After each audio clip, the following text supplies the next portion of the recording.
we are again, live online or for your viewing pleasure on YouTube at whatever time is convenient for you. Like many of you, this sheltering in place has meant a bit more TV watching for me, and that's meant seeing commercials I haven't seen before. For instance, I've sort of fallen for Lily, the young woman in the AT&T commercials. Evidently, she's been doing this for about 6 years. Her real name is Milana Weintraub, and she's actually a refugee from one of the former Soviet states. Here is her latest commercial. Hey, it's me, Lily from AT&T. I'm back, working from home, and here to help. Hey Lily, I'm hearing a lot about 5G. Should I be getting excited? Depends. Are you gonna want faster speeds? I will. More reliability? Oh, also yes. Better response times? Definitely. Are you gonna be making sourdough bread? Oh, is that 5G related? No, just like, why is everyone making sourdough now? But yes, you're gonna want 5G. And I had to laugh out loud at the reference to sourdough bread, because my Facebook feed is full of pictures of people baking bread. I, too, acquired some sourdough starter from a friend and babied it for about a week before making my 2 loaves of sourdough bread. Pretty impressive, huh? Well, that process took so long that rather than continuing to feed my starter so I could make more bread, I used it all up in some delicious sourdough waffles. And now I just enjoy the pictures of everyone else making beautiful loaves of bread. But it did leave me with a greater appreciation for what it takes to make sourdough bread, which in turn gave me a different insight into what Jesus might have meant in his parable of the kingdom of heaven as yeast or leaven. But I get ahead of myself. Jesus ends his teaching unit in Matthew 13 by creating an ever more descriptive and imaginative portrayal of the kingdom of heaven. He does this in 5 brief parables. After those 2 detailed parables of the sower and seeds and weeds, it's as if someone said to him, "Tell us more about the kingdom of heaven. How would you describe it?" So Jesus concludes his message to the crowd by saying, the kingdom of heaven is like a mustard seed, yeast, hidden treasure, a merchant who searches for and find pearls, and finally, a net. And is it possible that each of those short and varied descriptions is a key to expanding our understanding of God's kingdom, urging us to discover our own ways of describing it so that others can understand it in our own time and place?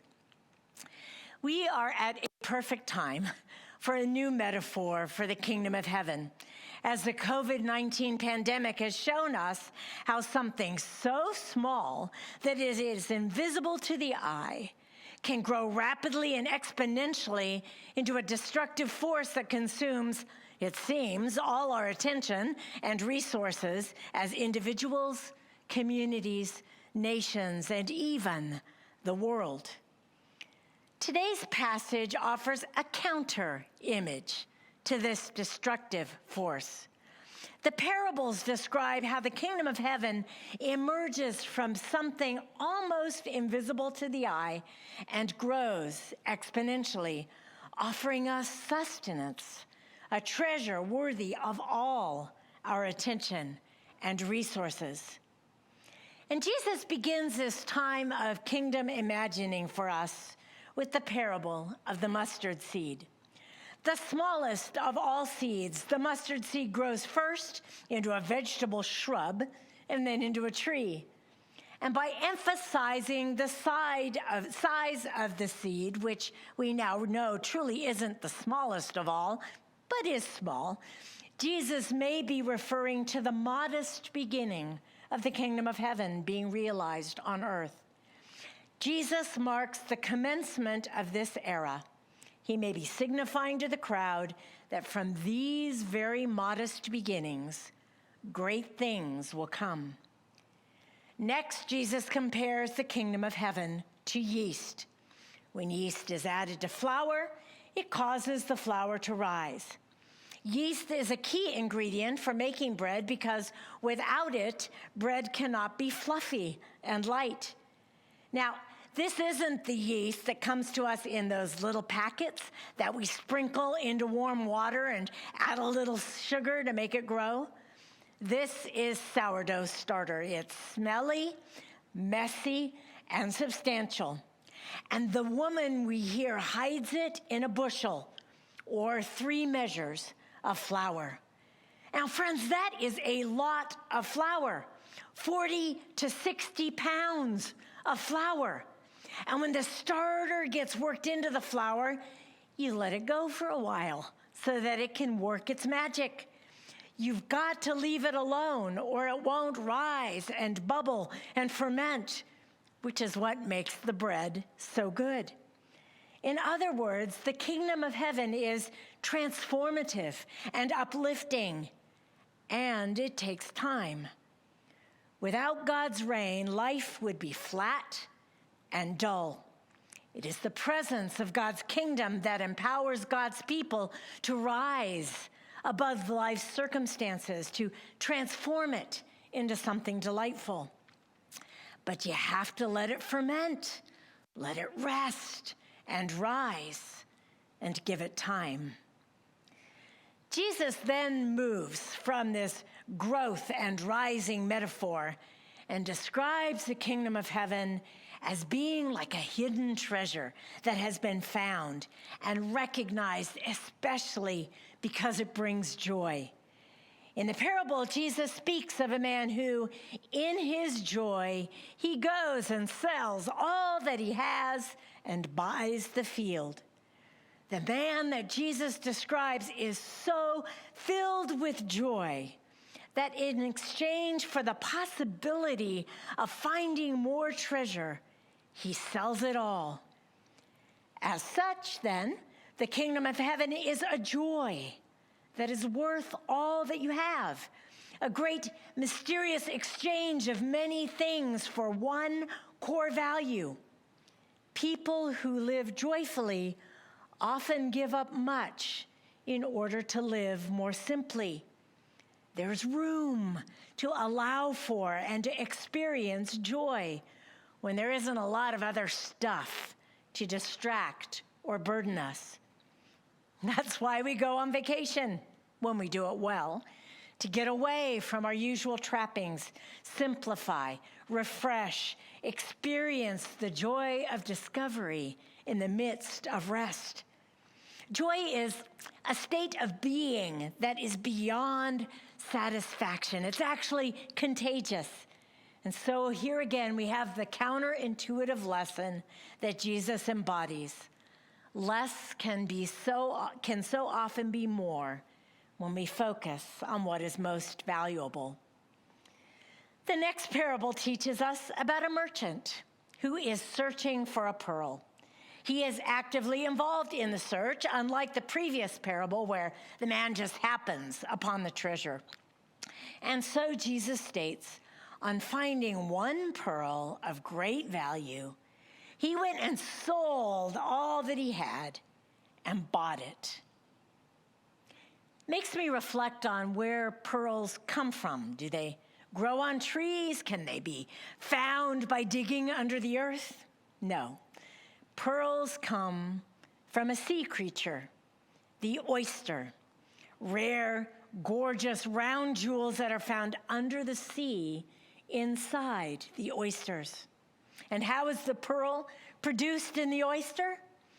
A foreign particle like sand gets into the oyster, and when the sand enters the oyster, it's painful for the oyster because it irritates the soft part of the oyster, and it's unable to push away the sand particle out of the shell, hence the sand remains inside the oyster.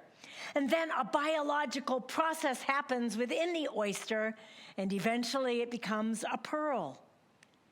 Who would have thought that out of the rough, broken, coarse-looking shell as it appears on the outside, through the suffering of the soft oyster, that the glistening loveliness and preciousness of the pearl could be produced. And what an amazing illustration. Sometimes what irritates us turns into a pearl. Think about that for a moment. What a priceless lesson. And the longer we live, the more we realize just how true that is. So we're not surprised when, like the man who finds a hidden treasure, the merchant who is searching for just that right pearl sells all that he has to purchase this magnificent specimen. Jesus teaches that the kingdom of heaven is a treasure. It is valuable and something to be valued. Jesus also seems to underscore that the kingdom of heaven must be sought. It's not often recognized, easily obtained, or even readily available if our eyes aren't open to looking for it. In the final comparison, Jesus says, the kingdom of heaven is like a net. The net caught fish of every kind, and when it was full, they drew it ashore, sat down, and put the good in the baskets, but threw out the bad. As in the parable of the weeds, Jesus describes the kingdom of heaven as diverse and inclusive. Again, the angels come to separate the evil from the righteous. However, the net contains this wide variety of fish.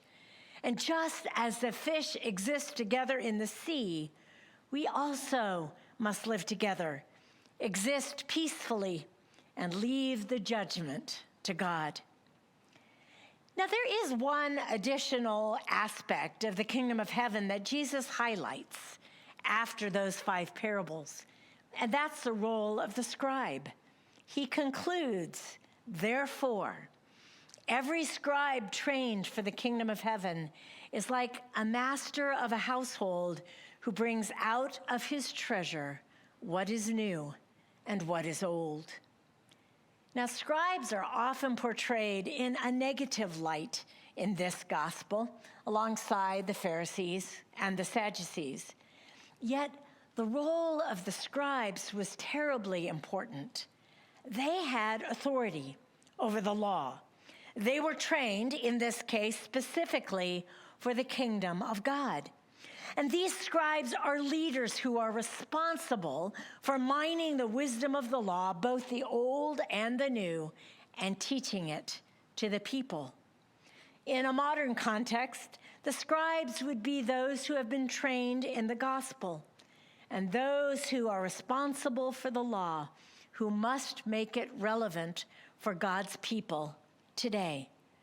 Once again, Jesus' focus on the crowd never eclipses the training and the preparation he provides for his disciples. These 5 parables have expanded our understanding about the kingdom of heaven.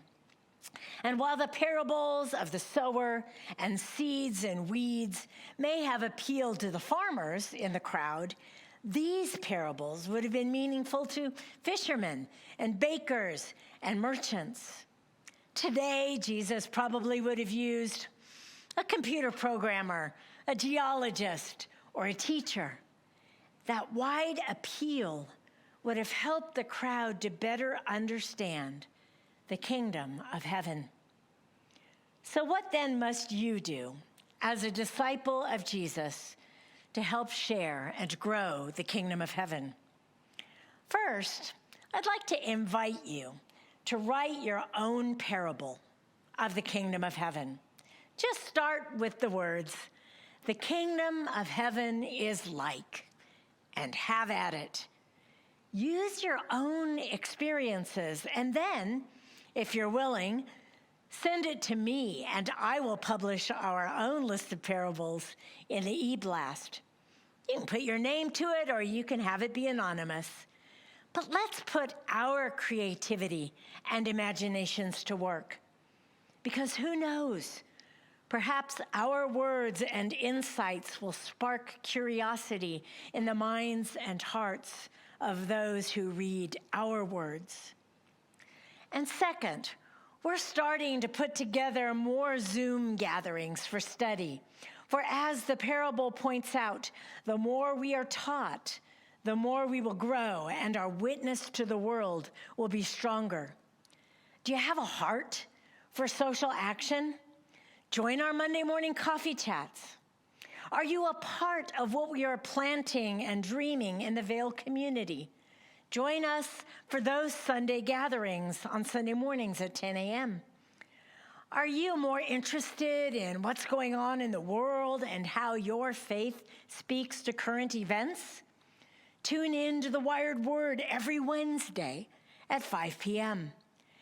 And we will be starting a Tuesday morning study of Adam Hamilton's book, The Walk, as we talk about spiritual disciplines sometime around the middle of August. And a church-wide opportunity to explore our spiritual gifts is also in the works. So many ways to connect and to learn and grow. Just pick one and join in.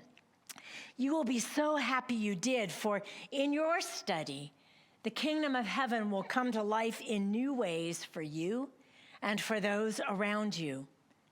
How does that happen?